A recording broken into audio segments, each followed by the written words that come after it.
This is Dave. My wife's father introduced the man at Christmas dinner. He'll be perfect for my daughter after the divorce. I buttered my roll calmly. How nice. Dave, did they mention the house is in my name in the prenup? My wife choked on her wine. You know what they say about the best laid plans?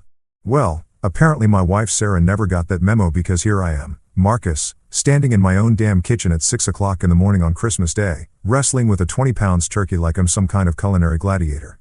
The irony isn't lost on me. I'm busting my ass to make this dinner perfect, while the woman who's supposed to be my partner in life is probably still dead to the world upstairs, dreaming about whatever the hell it is that occupies her mind these days. Spoiler alert, it sure as isn't me. I've been up since dawn. And let me tell you, prepping a turkey is like performing surgery on a dead bird while questioning every life choice that led you to this moment. The stuffing made from scratch using my grandmother's recipe that she passed down to me. Not Sarah, mind you, because apparently cooking is my thing now. When did that happen? When did I become the domestic goddess in this relationship? While my wife turned into some kind of phone-obsessed zombie who treats our marriage like a really boring Netflix series she's only half watching. The house smells like sage and regret, which is pretty much the perfect combination for a holiday that's supposed to be about gratitude and family togetherness. I'm seasoning this bird with enough herbs to make Gordon Ramsay weep with joy, all while Sarah's upstairs doing God knows what. Probably texting her sister Olivia about how exhausting it must be to have a husband who actually gives a damn about making holidays special. The woman could burn water, but somehow I'm the problem for wanting our Christmas dinner to be more than takeout Chinese food and passive-aggressive silence. By 10 a.m., I'm knee-deep inside dishes that would make Martha Stewart jealous. Mashed potatoes from actual potatoes. Revolutionary concept, I know. Green bean casserole that doesn't come from a Campbell's soup can. Cranberry sauce that's never seen the inside of a can-shaped mold. Meanwhile, Sarah finally graces me with her presence around 11, stumbling into the kitchen like she's doing me some kind of massive favor by existing in the same zip code as the stove. Morning, honey, she mumbles, not looking up from her phone. Not, thank you for doing all this work. Not, wow, everything smells amazing. Just a half-hearted greeting that sounds about as enthusiastic as a tax audit. She's already back to tapping away at her screen like she's conducting the New York Philharmonic through text messages. I want to ask her what's so damn important that it can't wait until after Christmas dinner, but I already know the answer would be some about staying connected or work stuff that somehow never seems to involve actual work. The real fun starts around 3 when her parents show up. Richard and Eleanor sweep into my house like they own the place, which is rich considering they've never contributed so much as a dinner roll to any family gathering. Richard's got that entitled swagger that screams, I peaked in the 80s and never got the memo. While Eleanor's wearing enough jewelry to fund a small country's defense budget, they immediately start critiquing everything. The temperature of the house, the music I've chosen, the way I've arranged the furniture. It's like having a pair of discount wedding planners show up to tell you your own party sucks. Then comes Olivia, Sarah's sister, who's perfected the art of making every conversation about herself while somehow managing to insult everyone else in the room. She's got this talent for backhanded compliments that would make a Southern belle jealous. Oh, Marcus, you've really outdone yourself this year, she says in a tone that clearly implies I'm some kind of performing monkey who's finally learned a new trick. Thanks, Olivia. Your enthusiasm is truly overwhelming. But here's where things get interesting. And by interesting, I mean completely up.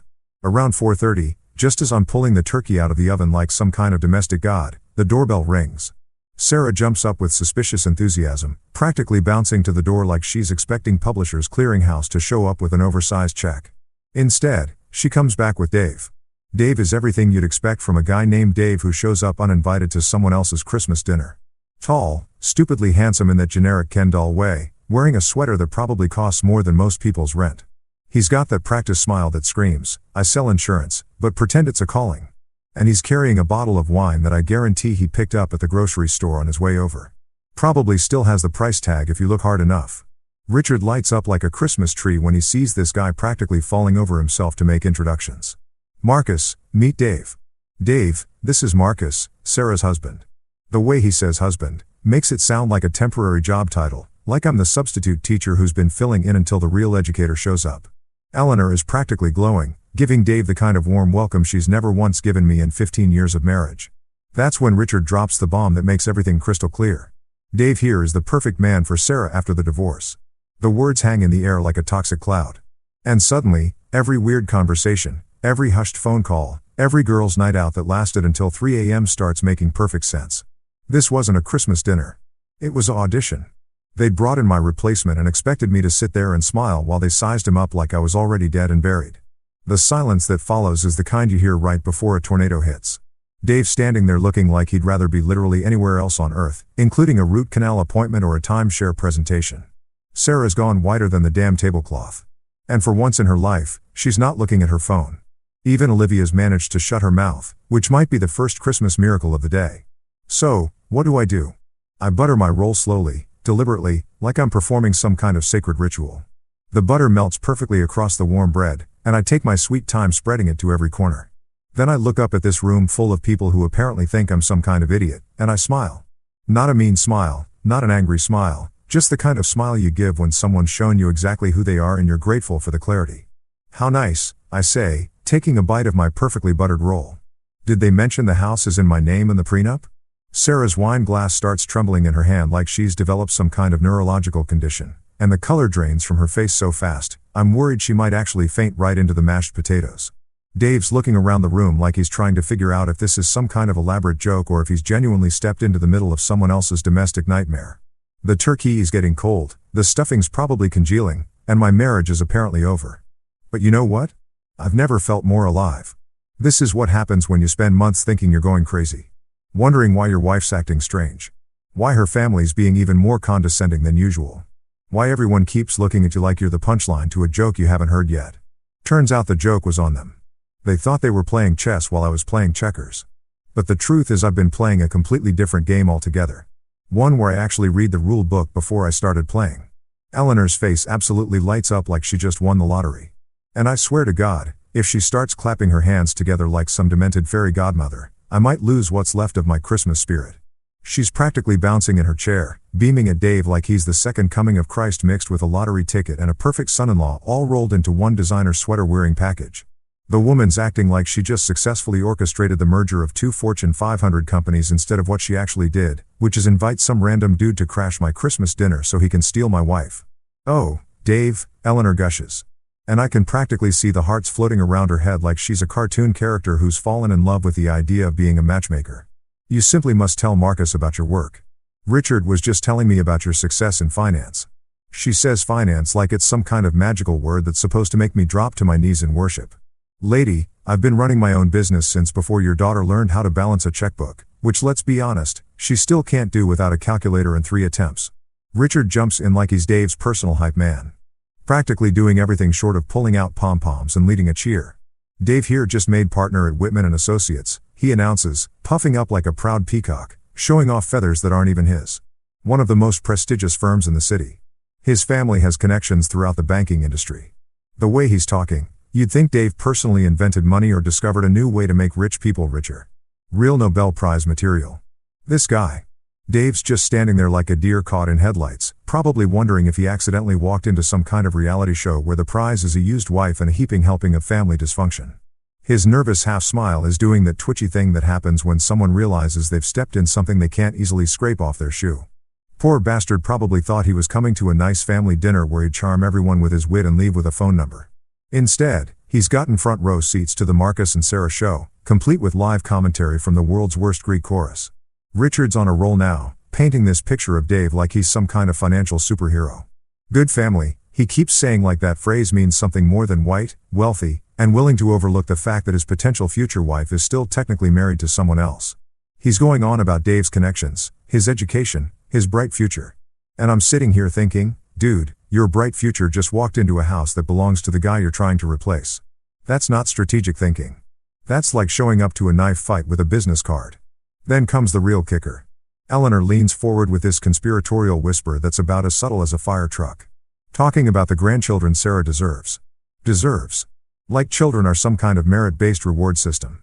And Sarah's been racking up points by doing what exactly? Ignoring her current husband, spending my money, perfecting the art of being physically present but emotionally unavailable. If that's the criteria for deserving kids, then half the population should probably remain childless. Olivia is sitting there with this eating grin that makes me want to throw my dinner roll at her head. She's always been the family instigator, the one who stirs the pot and then acts innocent when everything boils over. She's loving every second of this, watching me squirm while her parents parade my replacement around like he's a prize bull at the county fair. Isn't Dave wonderful? She pipes up, batting her eyelashes like she's auditioning for a Disney movie about annoying sidekicks. So accomplished, so handsome. Sarah's so lucky to have met him. Met him, Not will meet him or might meet him someday.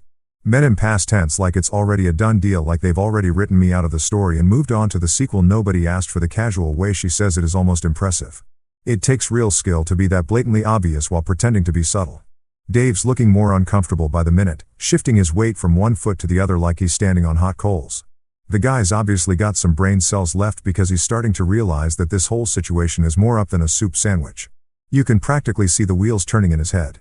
Wait, did they invite me to dinner with her husband? Are they serious right now?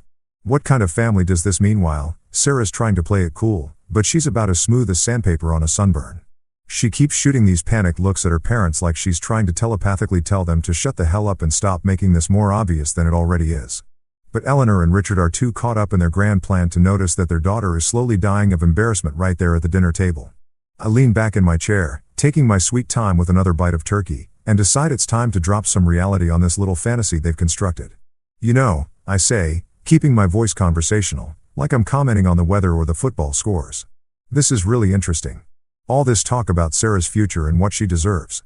I pause, letting the words hang there while I reach for the cranberry sauce. But here's the thing that's kind of funny. Well, funny to me anyway. This house we're sitting in, the one where you're all planning Sarah's bright new future, it's in my name. Inherited it from my grandmother before Sarah and I even met. The room goes quieter than a morgue at midnight. You could hear a pin drop, or in this case, you could hear Dave's confidence deflating like a punctured balloon. The guy starting to understand that the secure future Richard's been selling him comes with a few complications. Namely, that the security belongs to someone else entirely. But I'm not done yet. Oh no, we're just getting started.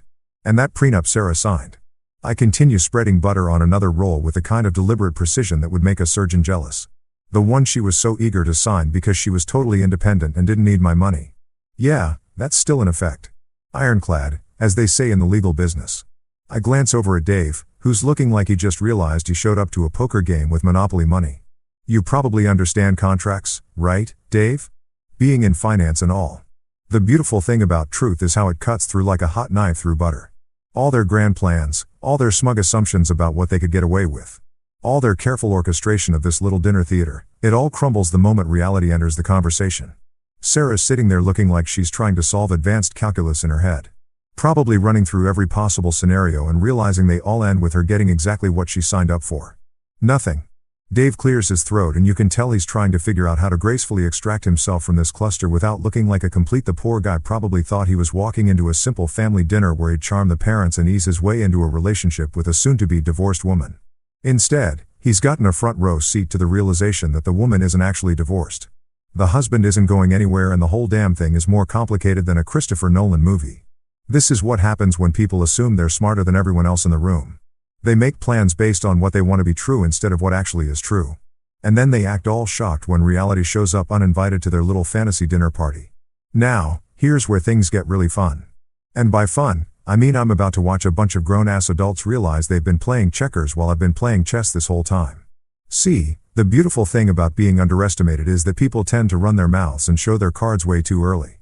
They've been treating me like I'm some kind of clueless schmuck who doesn't know his wife's been shopping around for an upgrade. But plot twist, I've known exactly what's been going on, and I've been prepared for this conversation longer than they've been planning this little ambush. I set down my fork and lean forward. Not in an aggressive way, but in that calm, controlled manner that usually makes people nervous as hell. Let me explain how this works. I say, and my voice is so reasonable, it's almost scary. Since everyone seems a little confused about the financial situation here, I glance around the table, making eye contact with each of them like a teacher about to explain basic math to kindergartners who've been eating the crayons instead of using them. Everything Sarah and I own is separate. I continue taking another sip of wine like I'm discussing the weather forecast instead of dismantling their entire plan. My business shares, mine, this house. Mine. My grandmother's estate that came with some very nice properties upstate. Also mine. The investment portfolio that's been doing pretty damn well. Thank you very much. You guessed it. Mine. Each word lands like a hammer blow. And I can see Dave's face going through more changes than a traffic light during rush hour. Sarah tries to jump in with some weak-ass protest, but I hold up a hand like I'm directing traffic. Now, before anyone starts getting their panties in a twist about how unfair this all sounds, let me remind everyone of a little thing called personal choice. I lean back, getting comfortable, because this is the part where I really start enjoying myself. Sarah agreed to every single word of that prenup. In fact, she insisted on it. The look on Eleanor's face is priceless, like someone just told her that designer handbags are actually made by regular people who don't give a about status symbols. That's impossible, she sputters, because apparently the idea that her precious daughter might have made a decision without consulting the family council is more shocking than finding out Santa Claus is real and he's been embezzling from the North Pole. Oh, it's very possible, I say almost kindly, because there's nothing more devastating than gentle truth delivered with a smile. Sarah was very adamant about keeping our finances separate. Said it was important for her independence, her sense of self-worth. I don't want anyone thinking I married you for your money, Marcus. I quote, doing a pretty decent impression of Sarah's voice when she's trying to sound noble and self-sacrificing. Real progressive thinking, you know, very feminist of her. Richard's face is turning an interesting shade of red that suggests his blood pressure might be reaching dangerous levels. Surely something like that can be renegotiated, he huffs because apparently he thinks marriage contracts work like cell phone plans where you can just call customer service and upgrade your package. People change their minds about these things all the time. I have to laugh at that one. Not because it's funny, but because it's so beautifully naive. Not this one, Richard, I say, shaking my head like I'm genuinely sorry to disappoint him. This contract is what we in the business call airtight. Had it drawn up by the best lawyers money can buy. Cost me a pretty penny, but turns out it was worth every cent. I paused for dramatic effect because why rush a good moment? Funny thing about really good lawyers, they think of everything. Every loophole, every possible angle, every way someone might try to weasel out of what they signed. Dave's starting to look like he's doing complex math in his head, probably calculating exactly how much this whole situation is going to cost him in terms of emotional investment versus actual return. The guy's in finance, so he understands risk assessment. And right about now, he's realizing he's looking at a high-risk, low-reward scenario that any smart investor would run away from screaming. Olivia decides this is her moment to shine because she's never met an awkward situation she couldn't make worse. You're being cruel, Marcus, she says, putting on that sanctimonious tone she reserves for moments when she wants to sound morally superior while being a complete. Marriages are about compromise, about working together. You're absolutely right, Olivia. I agree, nodding like she's just shared the wisdom of the ages. Marriages are about working together. Which is why it's so interesting that Sarah worked together with all of you to plan this little dinner party without working with me on the minor detail of inviting her potential replacement to our house. I take another bite of turkey, chewing thoughtfully, but hey, I'm sure it just slipped her mind. You know how busy she gets with all that texting. Sarah finally finds her voice, though it comes out about as strong as watered-down coffee. Marcus, you're making this sound worse than it is, she says, trying to laugh it off, but the laugh sounds like it's been strangled halfway out of her throat. Dave's just a friend. A family friend. A family friend, I repeat, nodding sagely. Right. The kind of family friend who gets introduced as the perfect man for Sarah after the divorce by her father. That's some friendship, Sarah. Really deep stuff. I turn to Dave, who's looking like he'd rather be getting a root canal from a blindfolded dentist. Dave, buddy, did you know you were just a friend? Because the way Richard introduced you made it sound like you were auditioning for a very specific role in Sarah's post-divorce life. Dave opens his mouth, probably to say something diplomatic and lawyer. Why, but nothing comes out. Smart man. Sometimes silence is the best policy when you're standing in the middle of someone else's marriage exploding in real time. Richard's getting that particular shade of purple that suggests he's either about to have a stroke or start yelling, possibly both.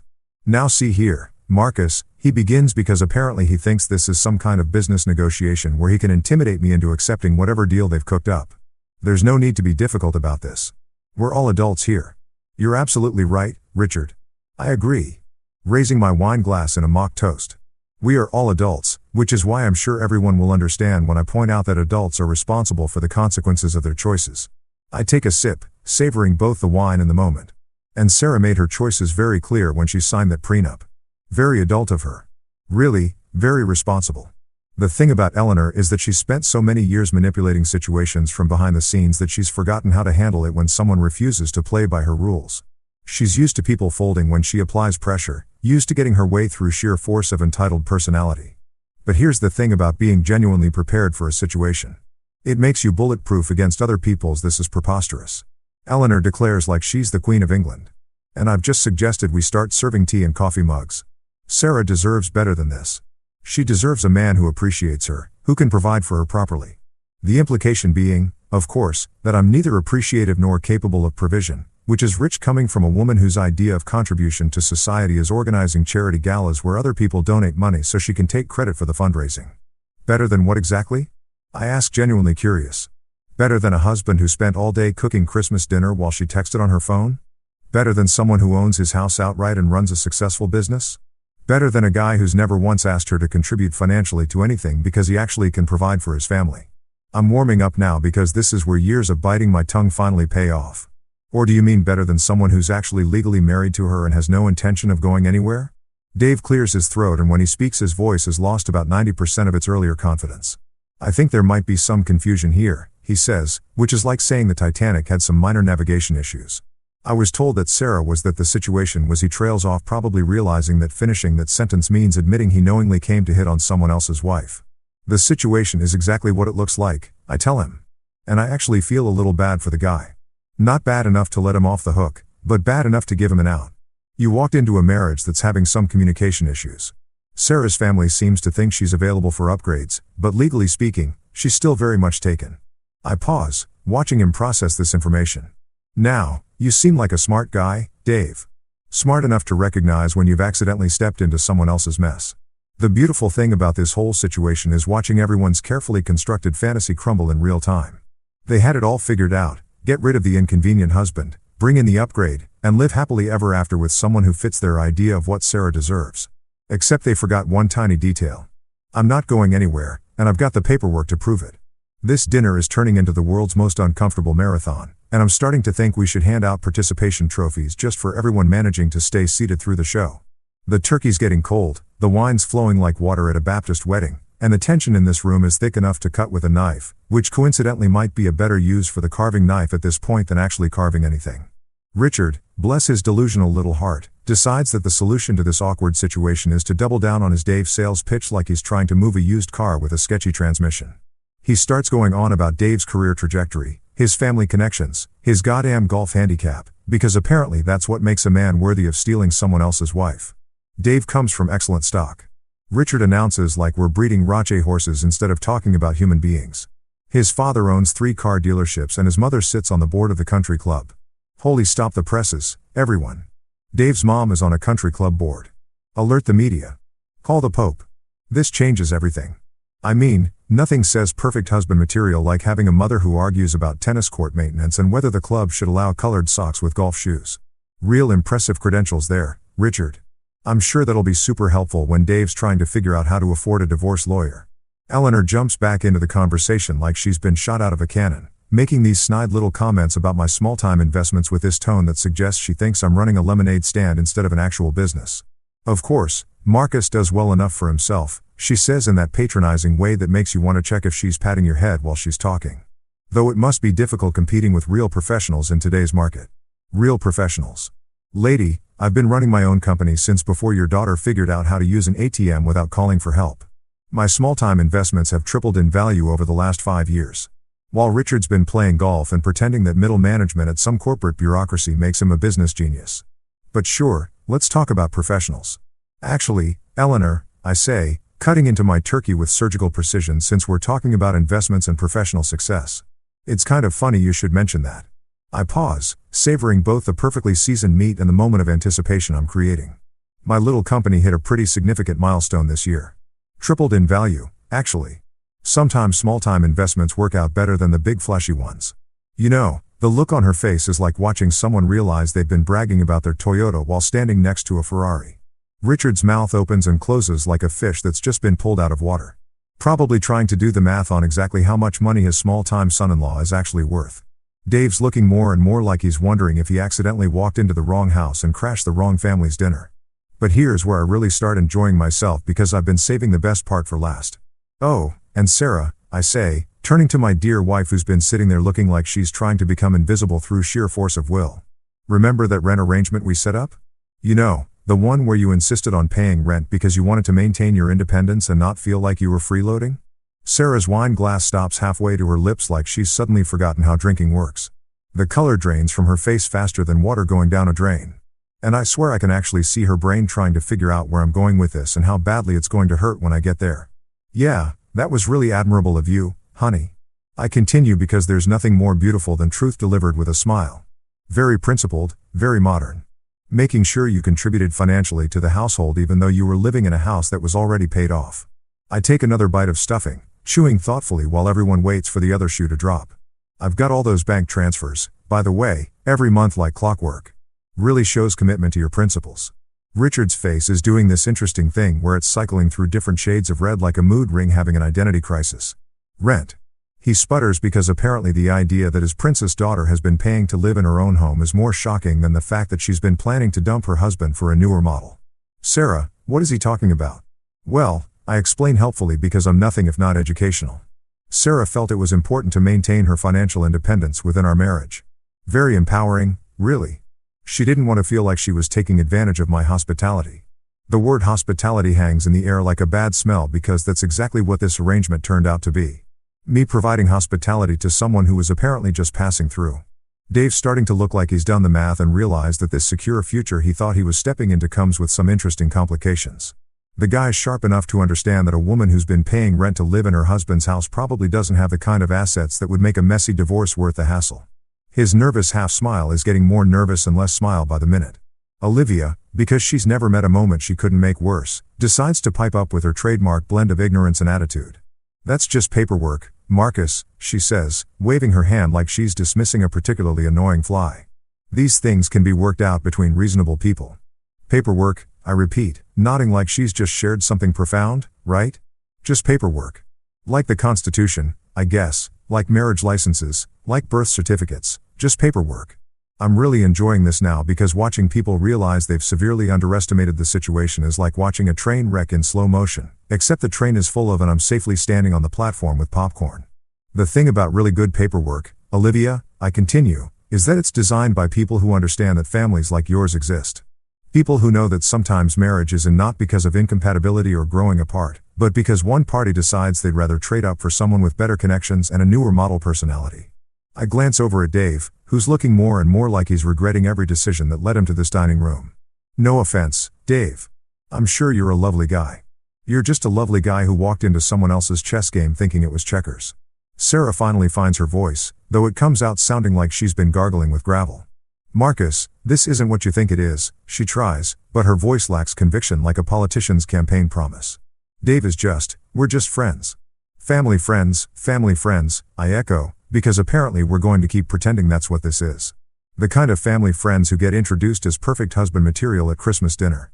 The kind of friendship where your father talks about grandchildren and secure futures. I look around the table taking in all the uncomfortable faces like I'm an art critic examining a particularly fascinating train wreck. Must be nice to have friends like that. Sarah really supportive. The beautiful thing about truth is that it doesn't need to be loud or angry to be devastating. It just needs to be accurate and well-timed like a precision strike that hits exactly where it's supposed to hit. I've been sitting on this information for months, watching this whole elaborate plan unfold, waiting for exactly this moment when they'd all be gathered together, thinking they were so clever, so sophisticated, so much smarter than the poor dumb husband who couldn't possibly have figured out what was going on right under his nose. Dave clears his throat again. And I'm starting to think the guy might have developed some kind of nervous condition. Perhaps I should go, he says, which shows he's got more sense than the rest of them combined. This seems like a family matter. Oh no, Dave, I say quickly, because I'm not done with this show yet. You're part of the family matter now. Richard specifically brought you here to be part of Sarah's future, right? Can't have a future without understanding the present. I gesture around the room like I'm a tour guide showing off historical landmarks. Welcome to the present, buddy. Hope you brought comfortable shoes because it's going to be a long walk. You know what they say about keeping your friends close and your enemies closer? Well, turns out when your wife becomes your enemy, she gets real careless about covering her tracks. I'm talking sloppy amateur hour. Did you even try to hide this levels of careless? It's almost insulting. Really? Like she thought I was so checked out of our marriage that I wouldn't notice her building an entire secret life right under my nose. Sorry to disappoint you, sweetheart, but I've been paying attention to everything. And what I found is more entertaining than a reality TV show and twice as pathetic. I lean back in my chair, getting comfortable, because this is where things get really interesting. The turkey's officially cold now, but who gives a about dinner when you're about to serve up the main course of truth with a side of, oh, we're screwed. I take a slow sip of wine, letting the silence stretch just long enough to make everyone squirm like they're sitting on thumbtacks. Since we're all being so honest and open about Sarah's future, I begin, my voice calm as a lake on a windless day. I figured this might be a good time to share some interesting discoveries I've made recently. I pause, watching Sarah's face cycle through more emotions than a soap opera actress having a breakdown. See, the funny thing about being married to someone for 15 years is that you tend to notice when their routine changes. Little things, new habits, different schedules, mysterious phone calls. Sarah's hand is gripping her wine glass so tight, I'm genuinely concerned she might shatter it and need medical attention. Marcus, what are you talking about? She asks, but her voice has that high-pitched quality that screams guilty as charged and desperately hoping no one notices. Well, for starters, I say cutting another piece of turkey with deliberate precision. There's that new bank account you opened 3 months ago. The one at First National. The bank where you definitely don't do any other banking, which makes it a real interesting choice for your what did you call it when you thought I wasn't listening. Your emergency fund. The silence that follows could power a small city. Sarah's mouth opens and closes like she's trying to catch flies. While Eleanor and Richard exchange the kind of look that says they're realizing their daughter is about as subtle as a marching band. Dave's looking around the room like he's trying to figure out if there's a hidden camera somewhere. And this is all some elaborate prank. Now, I didn't go snooping. I continue because honesty is important even when you're destroying someone's life. Sarah left her laptop open on the kitchen counter last Tuesday morning. You know how it is when you're rushing out to meet friends. I let that word hang in the air like a bad fart. And there it was, right on the screen. Online banking, brand new account with some very interesting deposit patterns. Richard's starting to look like he's going to stroke out, which would actually improve the dinner conversation significantly. What deposits? He demands because apparently he's finally catching on that his precious daughter might not be the innocent victim they've all been treating her like. Oh, just the usual stuff, I say casually, like we're discussing grocery shopping instead of financial fraud. Transfers from her regular account. Small amounts, nothing too obvious, very careful, very methodical. The kind of thing someone does when they're planning ahead for a big life change. I take another sip of wine, savoring both the vintage and the moment. Real smart, actually. If you're going to plan a divorce, might as well make sure you've got some cash stashed away first. But here's where it gets really fun, because that secret bank account is just the appetizer. The main course is those hotel charges I mentioned. And boy oh boy, are they a doozy. Speaking of interesting patterns, I continue. There are these hotel charges that keep showing up on your father's corporate card, Richard. The Ritz-Carlton specifically every Tuesday afternoon for the past 2 months. Richard's face goes from purple to gray so fast I'm worried he might actually keel over right into the mashed potatoes. What hotel charges? He croaks like he's suddenly developed laryngitis or forgotten how to use his vocal cords properly. Tuesday afternoons, I repeat helpfully because I want to make sure everyone understands the timeline here. Very consistent, very reliable, like clockwork, really. I turn to Dave, whose nervous half-smile has completely disappeared and been replaced by the expression of a man who's just realized he's been played harder than a rigged carnival game. Dave, buddy, you wouldn't happen to remember where you were on Tuesday afternoons for the past couple months, would you? The poor bastard looks like he's been hit by a truck carrying a load of reality checks. His eyes dart to Sarah, who's gone so pale she looks like she might need emergency medical attention. Then back to me, then to Richard, who's staring at his daughter like he's seeing her for the first time and doesn't like what he's looking at. I think, Dave says slowly, and you can practically hear the gears grinding in his head as he processes the full scope of what he's walked into. There might have been some miscommunication about the nature of the situation here. Oh, there's been plenty of communication, I assure him, because I'm nothing if not helpful. Just not the kind that involves honesty or respect or basic human decency. I reach into my jacket pocket and pull out my phone, holding it up like I'm about to take a selfie with the world's most dysfunctional family. See, the thing about modern technology is that it makes everything so convenient. Like recording conversations, for instance, the temperature in the room drops about 40 degrees and I swear I can hear Eleanor's jewelry rattling from how hard she's shaking. Recording. She whispers like I just told her I've been keeping body parts in the freezer. 6 months worth. I confirm cheerfully because there's nothing like being thorough when you're documenting your own marriage falling apart. You'd be amazed what people say when they think they're having private conversations. Really enlightening stuff. Very educational. I scroll through my phone like I'm checking my email instead of holding evidence that could blow up their entire world. Amazing sound quality these days. Crystal clear. Really. You can hear every word, every plan, every little detail about how you were going to handle the Marcus problem. Sarah finally finds her voice, though it sounds like it's been put through a blender. You recorded us? She asks like, I'm the one who's been behaving badly here. That's illegal. Actually, sweetheart, I correct her gently because education is important in this state as long as one party consents to the recording. And since I was usually one of the parties in these conversations, that would be me. It's perfectly legal. Amazing what you learn when you actually read the law instead of just assuming you know how it works. Dave's face has gone through more changes than a traffic light during rush hour.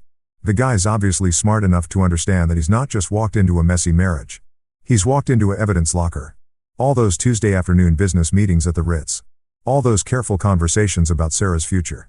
All those plans about how to handle the inconvenient husband who owned everything they wanted, all recorded, all documented, all ready to be played back in crystal clear digital audio for anyone who wants to hear exactly how this whole thing was planned from the beginning.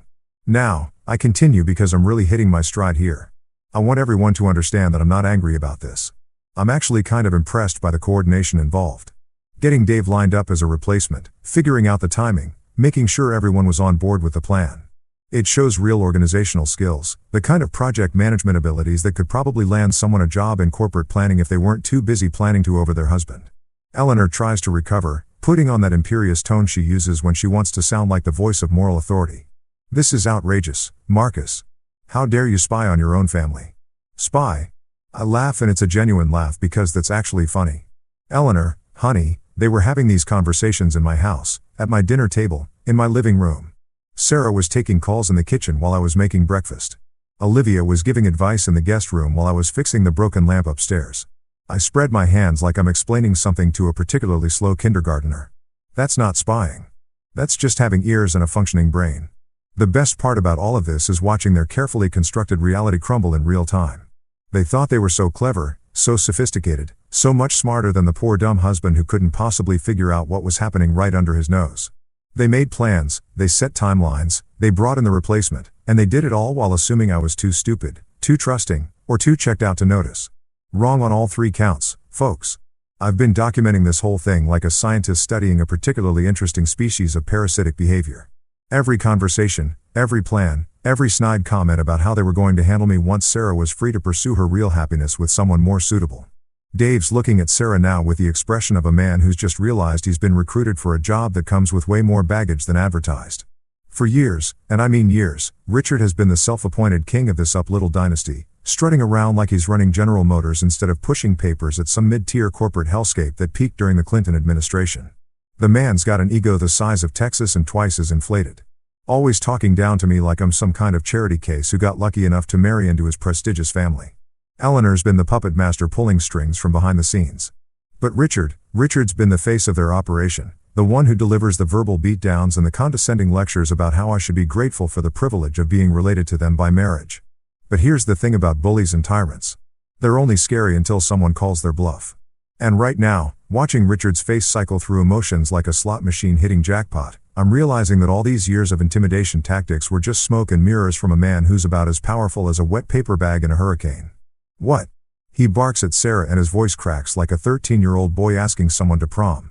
For the first time since I've known this pompous, he sounds genuinely rattled, like someone just told him his stock portfolio evaporated and his golf membership got revoked on the same day. What is he talking about, Sarah? Sarah's sitting there looking like a deer caught in headlights. If the deer was also guilty of embezzlement and really bad at covering its tracks, she opens her mouth, closes it, opens it again. She's doing this fish out of water routine that would be funny if it wasn't so pathetic. Dad, I can explain. She starts, but her voice is all the conviction of a politician promising to lower taxes. Those hotel charges, I continue helpfully because I'm nothing if not educational at the Ritz-Carlton Tuesday afternoons like clockwork. Always charged to your corporate card, Richard. Always the same room rate. Always the same time slot.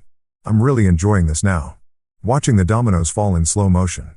Must be some pretty important business meetings to justify the presidential suite every week.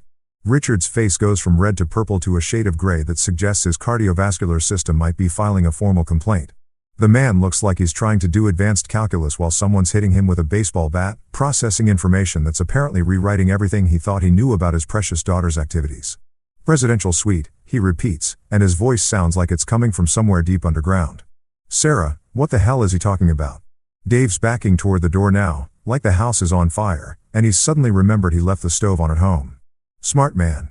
The guy's probably calculating the fastest route to his car and wondering if he can make it to the driveway before this whole situation explodes into something that might require witness protection.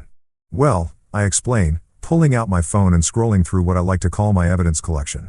Those Tuesday afternoon reservations weren't for business meetings. Richard, unless Dave here has started a new consulting firm that specializes in, what would you call it, Sarah? Interior decorating, relationship counseling. I look up from my phone with a kind of innocent expression that fools absolutely nobody. Or maybe it was market research. Yeah, that sounds professional. Eleanor tries to jump in with some damage control because she spent so many years managing the family's image that she probably thinks she can spin this into something wholesome. Now, Marcus, there's probably a perfectly reasonable explanation for all of this, she says, using that voice she reserves for when she's trying to convince people that black is actually white and up is really down. Oh, there's definitely an explanation. I agree. Nodding like she's just said something brilliant. See, I had a really interesting conversation with a compliance officer at Richard's firm last week. Lovely woman, very thorough, very interested in corporate expense policies and how they're supposed to work. The blood drains from Richard's face so fast I'm worried he might need a transfusion. Turns out they take a pretty dim view of personal expenses being charged to company accounts. Who knew? The beautiful thing about Richard is that he spent so many years being the big shot, the intimidator, the guy who makes everyone else feel small. That he's never developed any kind of defense against someone who actually fights back. He's like a boxer who's only ever sparred with punching bags, suddenly finding himself in the ring with someone who hits back twice as hard. You did what? He roars. And for a second, I think he might actually launch himself across the table like some kind of demented holiday missile. You call my office. You spoke to compliance. Well, Richard, I say, spreading my hands like I'm the most reasonable person in the world. I was concerned about potential fraud. You know, misuse of corporate funds, falsifying expense reports, that kind of thing. Just being a good citizen, really, looking out for the integrity of American business. I take another bite of turkey, chewing thoughtfully while he processes the full implications of what I've just told him. They were very grateful for the information, said they've been looking into some irregularities in your expense reports. Anyway, Dave's practically pressed against the wall now, looking like he's trying to melt into the wallpaper. The poor guy came here thinking he was going to have a nice dinner and maybe get a phone number, and instead he's gotten a front row seat to white-collar crime confession hour. He's probably wondering if there's some kind of statute of limitations on being an accessory to whatever the hell this family has been up to. Sarah finally explodes because apparently bottling up guilt and panic can only last so long before the whole thing blows like a shaken soda can. That's private. She shrieks like privacy is some kind of magic word that makes adultery and financial manipulation disappear. You had no right to go through my things. Your things? I repeat, because this is getting better by the minute. Honey, those hotel bills weren't your things. They were your father's corporate expenses. Public record technically once they become part of an investigation. I leaned forward getting serious for a moment because this next part is important. And I didn't go through anything. You left your laptop open on the kitchen counter with your banking app logged in. That's not snooping. That's you being careless as hell. The table erupts like Mount Vesuvius having a bad day. Eleanor's shrieking about invasion of privacy. Sarah's crying about trust and betrayal, which is rich coming from someone who's been planning to trade me in for a newer model. And Olivia is doing her usual routine of making everything worse by adding her own brand of helpful commentary. But Richard's gone completely silent, staring at his daughter like he's seeing her for the first time and realizing she's not the person he thought she was. The man who spent years acting like he's the smartest guy in every room is finally doing the math and understanding that his daughter's stupidity might have just torpedoed his entire career. Jesus Christ, Sarah, he finally whispers. And his voice sounds like it's coming from the bottom of a very deep well. Do you have any idea what you've done? Do you understand what this means? It means, I say helpfully, because I'm all about education, that those Tuesday afternoon business meetings are about to become very interesting reading for some federal investigators who specialize in corporate fraud. It means your expense account is going to get more scrutiny than a presidential candidate's tax returns. And it means Dave here probably wants to be anywhere else on earth right about now. Dave nods so vigorously, I'm worried his head might fall off. I should definitely go, he says, edging toward the door like the house is full of poisonous gas. This is clearly a family matter that needs to be resolved privately. Oh no, Dave, I say, because I'm not quite done with this performance yet. You're part of the family matter now. Richard specifically recruited you to be Sarah's post-divorce upgrade. Remember? Can't back out now just because the job description turned out to be a little more complicated than advertised. The thing about truth is that it's like a virus. Once it gets loose, it spreads everywhere, infecting every lie and half-truth until the whole construction collapses under its own weight. They thought they had everything figured out. Thought they could orchestrate my exit from Sarah's life, like some kind of corporate restructuring, where the inconvenient husband gets downsized and replaced with someone more suitable to their social aspirations. Instead, they've created a situation where Richard's career might be over. Sarah's future is looking significantly less secure than they planned, and Dave's wondering if he can somehow travel back in time and unaccept this dinner invitation. Eleanor completely loses her mind. And I mean completely.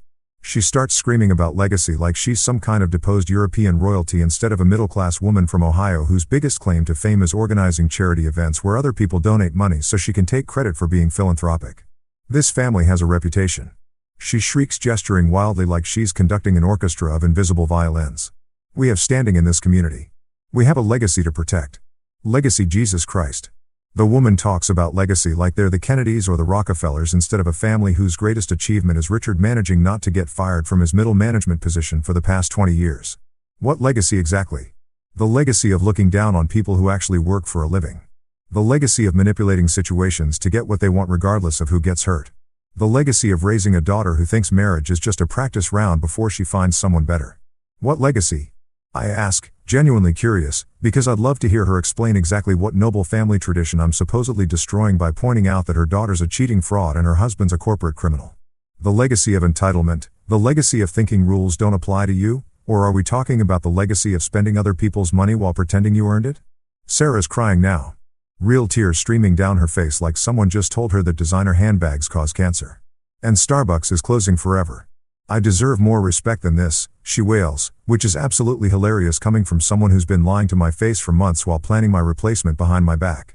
I deserve a man who appreciates me. Appreciates her. That's rich. I've been appreciating her lying ass for 15 years, cooking her dinner, paying for her lifestyle, listening to her complain about everything from the weather to the way I breathe while sleeping. I've appreciated her so much that I let her turn our marriage into a hotel where she gets to live rentrée while treating me like the help. But apparently appreciation means something different in Sarah's dictionary.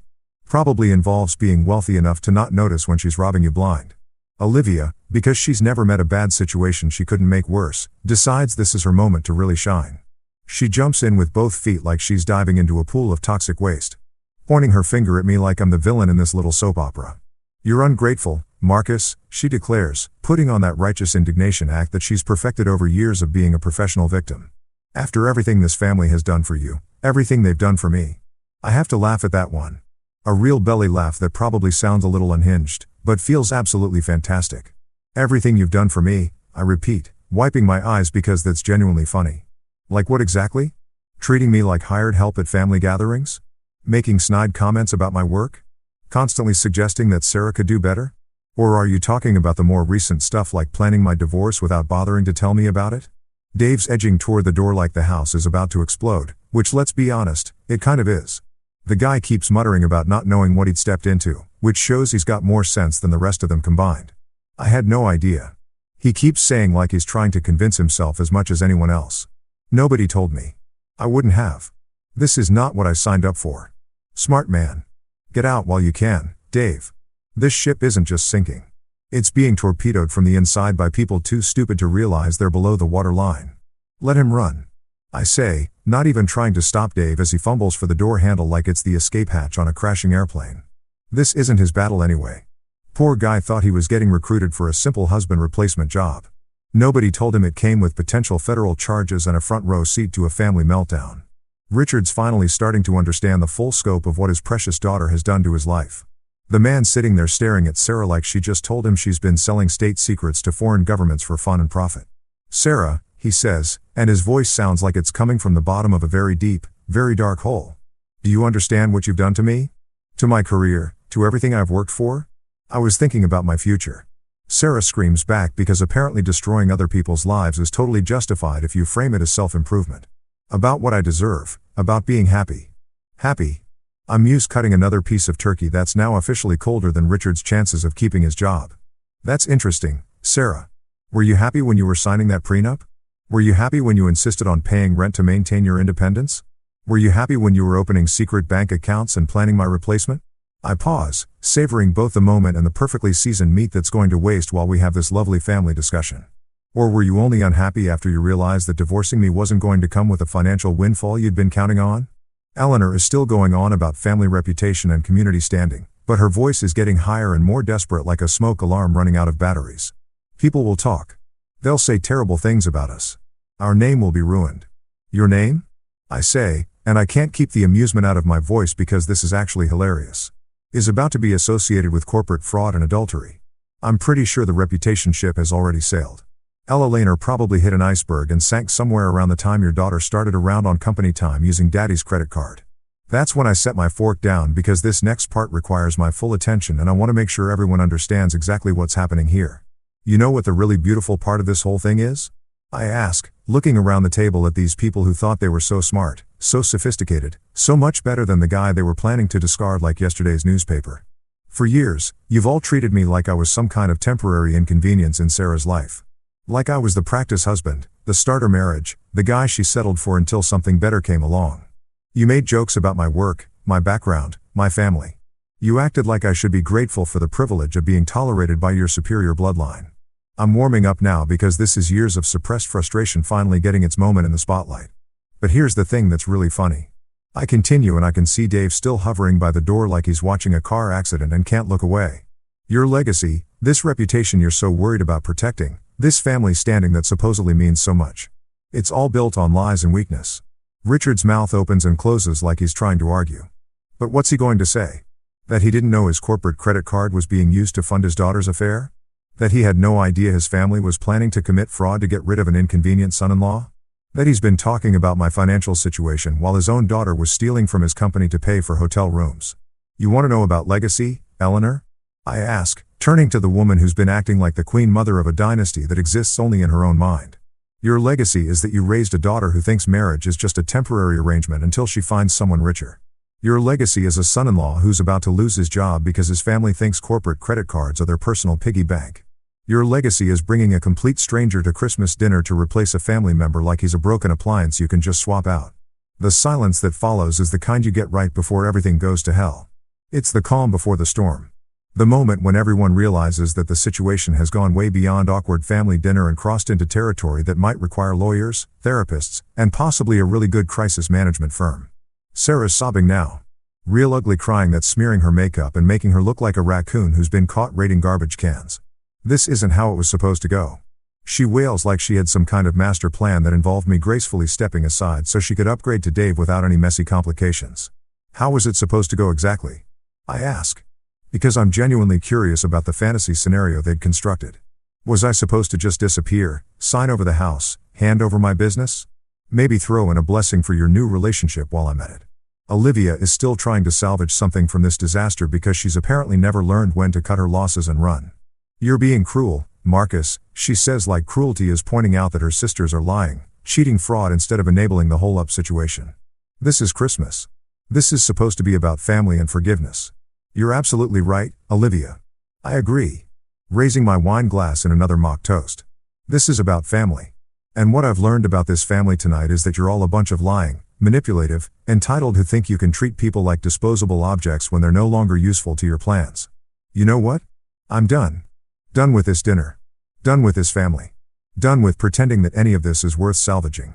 I push back from the table and stand up, feeling lighter than I have in months, like someone just removed a 50 pounds weight from my shoulders that I didn't even realize I'd been carrying around. I walk over to the coat closet and grab my jacket, taking my time, because there's something beautifully final about this moment. Sarah jumps up like the house is on fire, suddenly very interested in having a conversation now that I'm obviously checking out of the show. Marcus, wait. She calls, her voice all desperate and panicky. Please, can we just sit down and discuss this privately? Like adults. Privately. Like adults.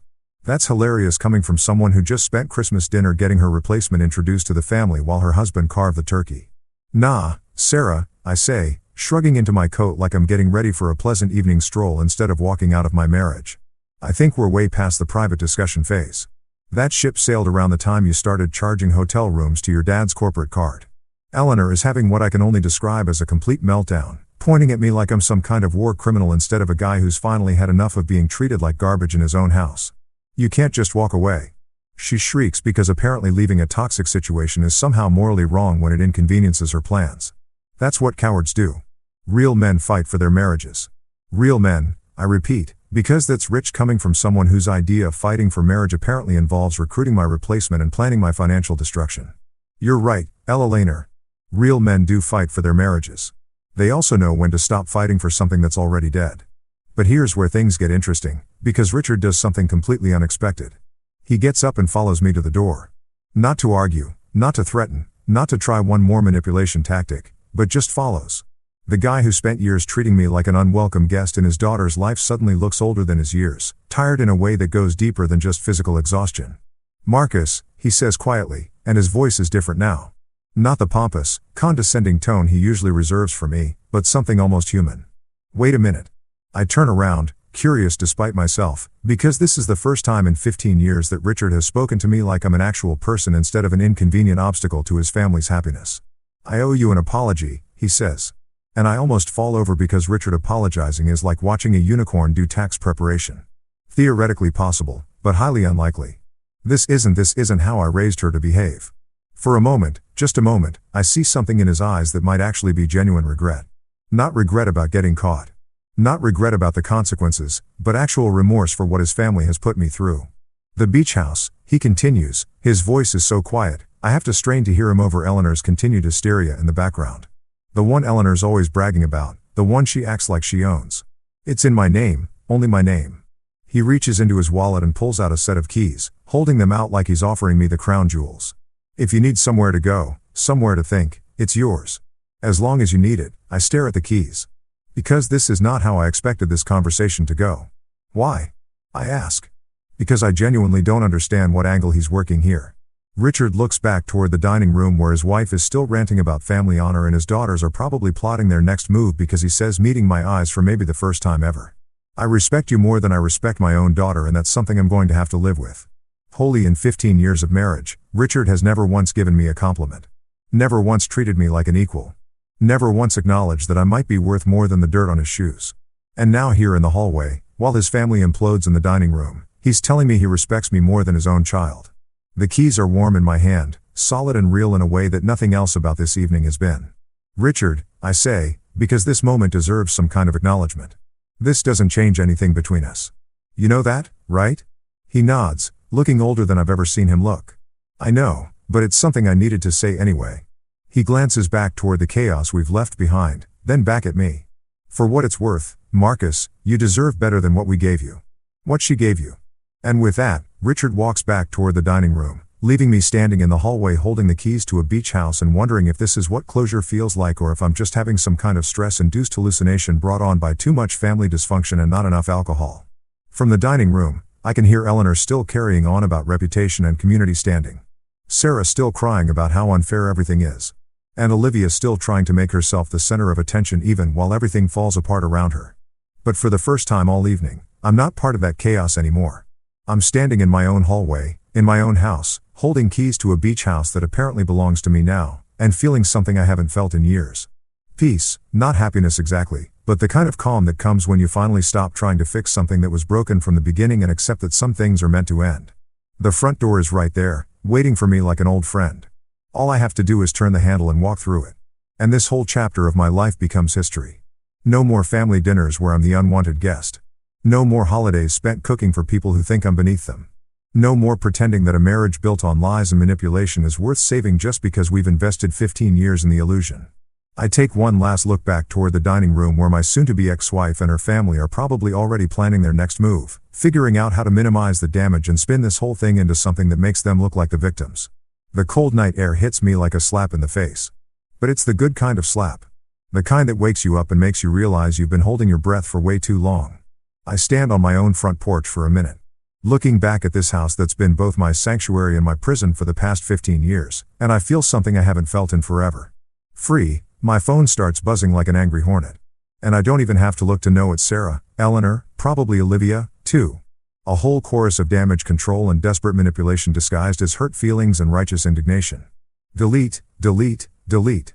Amazing how satisfying it is to watch those messages disappear into digital oblivion where they belong instead of dealing with I call Andrew, my lawyer. Yeah, it's Christmas Day. Yeah, he's probably sitting around his own dinner table with his own family. Hopefully one that doesn't require a team of federal investigators to sort out their holiday plans. But Andrew's been preparing for this call for months. Ever since I first started documenting Sarah's extracurricular activities and her family's delusions of grandeur. "Merry Christmas, Andrew," I say when he picks up. And I can hear kids laughing in the background. The sound of a normal family having a normal holiday. "Hope you're having a better evening than I am, Marcus." He sounds surprised but not shocked. We've been planning this conversation for a while now. "Everything okay?" "Actually, everything's perfect." I tell him, And I mean it. I want to file the papers first thing Monday morning. All of them. Divorce, fraud report, the whole package we discussed. There's a pause. Then Andrew's voice comes back. All business. You sure about this? No going back once we start. Never been more sure of anything in my life. I say, climbing into my car and starting the engine. As I pull out of the driveway, Bing Crosby comes on the radio singing about dreaming of a white Christmas. And I turn it up loud enough to drown out any second thoughts I might have had. This isn't loss. This is liberation. The house is mine. My business is secure. And my future just became a hell of a lot brighter without Sarah's family dragging me down like anchors on a sinking ship. I drive away from that house, from that dinner, from that marriage. And for the first time in years, I'm actually looking forward to tomorrow. Freedom tastes better than any Christmas dinner ever could. By the time I pull into my driveway at my house that belongs to me and only me, I feel like I've just finished running a marathon and discovered I actually won the damn thing. The house is quiet, peaceful mind. No more Eleanor screeching about reputation. No more Richard acting like he's doing me favors by existing. No more Sarah treating our marriage like a stepping stone to something better. I pour myself 3 fingers of the good scotch, the 18-year-old Macallan I've been saving for a special occasion. Turns out the death of a shitty marriage is pretty special after all. I raise the glass to the empty room, to the silence, to the beautiful absence of people who've spent years making me feel like a stranger in my own life. Merry Christmas, Marcus. I say out loud. Because sometimes you've got to be your own cheerleader. Merry Christmas, freedom. The scotch burns just right. Going down, warm and smooth and expensive as hell. Richard's family can keep their delusions, their legacy, their carefully orchestrated replacement plans. Sarah can cling to Dave if the poor bastard's stupid enough to stick around after tonight's performance. Olivia can keep being a professional victim and Eleanor can drown in her need to control everything that moves. But me, I've got something better than all their schemes and manipulations combined. Independence. Real independence. Not the fake kind Sarah was always talking about while living in my house and spending my money. The kind of independence that comes with owning your own life, making your own choices, and not having to pretend that toxic people are worth keeping around just because you share DNA or wedding vows. This isn't the end of my story. It's the beginning. The beginning of mornings without passive-aggressive comments over coffee. The beginning of holidays that don't require a team of therapists to process. The beginning of a life where I don't have to constantly prove my worth to people who were never worthy of my time in the first place. I settle into my favorite chair, the one Sarah always complained was too comfortable and made the living room look too masculine. And I realized something that makes me smile for the first time all day. This wasn't the worst Christmas dinner ever. This was the best Christmas gift I've ever given myself. The gift of walking away. The gift of choosing myself over their dysfunction. The gift of finally understanding that sometimes the best thing you can do for yourself is stop fighting for people who are never fighting for you. Merry Christmas to me.